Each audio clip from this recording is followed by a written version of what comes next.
నమస్తే, welcome to T Times News. Nirmal జిల్లాలోని Basara IIIT అంటేనే తెలుగు రాష్ట్రాల్లో ఎంతో ప్రసిద్ధి. ఇక్కడ చదివేందుకు పోటీ పడతారు.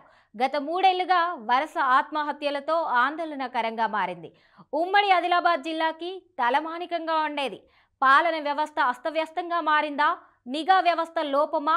ఉమ్మడి తెలుగు రాష్ట్రాల్లో ఎక్కడా లేని దారుణాలు ఇక్కడే ఎందుకు జరుగుతున్నాయి? రీసెంట్ గా జరిగిన స్వాతిప్రియ సూసైడ్ లెటర్ కన్నీరు పెట్టిస్తోంది. బాసురా IIITలో తరచుగా అనేక వివాదాస్పద ఘటనలు జరుగుతున్నాయి. వేలాది మంది గ్రామీణ ప్రాంత విద్యార్థులకు సాంకేతిక విద్యను అందించాలన్న ఉద్దేశంతో రాష్ట్ర ప్రభుత్వం నెలకొల్పిన ప్రతిష్టాత్మక విద్యా సంస్థ. కాగా ఇప్పుడు ఈ ప్రతిష్టాత్మకమైన విద్యా సంస్థ తరచూ వివాదాలతో వార్తల్లోకెక్కుతుంది. 3 ఏళ్ల కాలంలో 9 మంది విద్యార్థులు క్యాంపస్లోనే ఉరివేసుకుని ఆత్మహత్యకు పాల్పడ్డారు. తాజాగా మరో విద్యార్థిని సూసైడ్ అందరినీ కలవరపెట్టింది.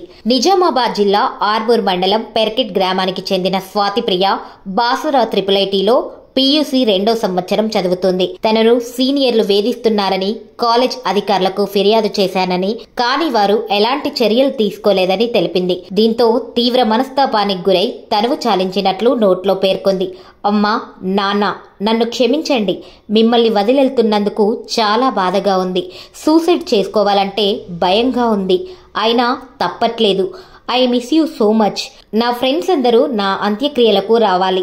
మన బంధువులందరూ విభేదాలను పక్కన పెట్టి నా అంత్యక్రియలకు రావాలంటూ స్వాతి ఆ లేఖలో పేర్కొంది.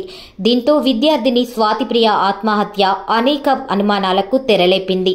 ఈ క్యాంపస్లో చదువుకోవాలని ఏపీ మారుమూల ప్రాంతాల నుంచి కూడా వస్తుంటారు. శాంతియుతంగా ఉన్న క్యాంపస్లో విద్యార్థులు వరుస ఆత్మహత్యలకు పాల్పడుతున్నారు. రాష్ట్ర ప్రభుత్వం విద్యార్థుల విద్య, భద్రతా వాతావరణాన్ని కాపాడేందుకు ఏమాత్రం శ్రద్ధ చూపడం లేదన్న విమర్శలు ఉన్నాయి. కేవలం సమస్యలు ఉన్నప్పుడే రాష్ట్ర ప్రభుత్వం పరిష్కారానికి ఆసక్తి చూపుతోంది గాని అసలు విద్యా సంస్థ కాలక్రమంలో ఇన్ని సమస్యలు ఎందుకు ఎదుర్కొంటోంది? వాటిని నిలువరించేందుకు విద్యార్థులకు ప్రశాంత విద్యా బోధన అవకాశాలు కల్పించడానికి ప్రత్యేక ఏర్పాట్లు ఏవి? తీసుకోవాల్సిన అంశాల మీద ఇకనైనా ప్రభుత్వం ప్రత్యేక దృష్టి సారించాలని విద్యార్థుల సంఘాలు, మేధావుల వర్గం ఆశిస్తోంది.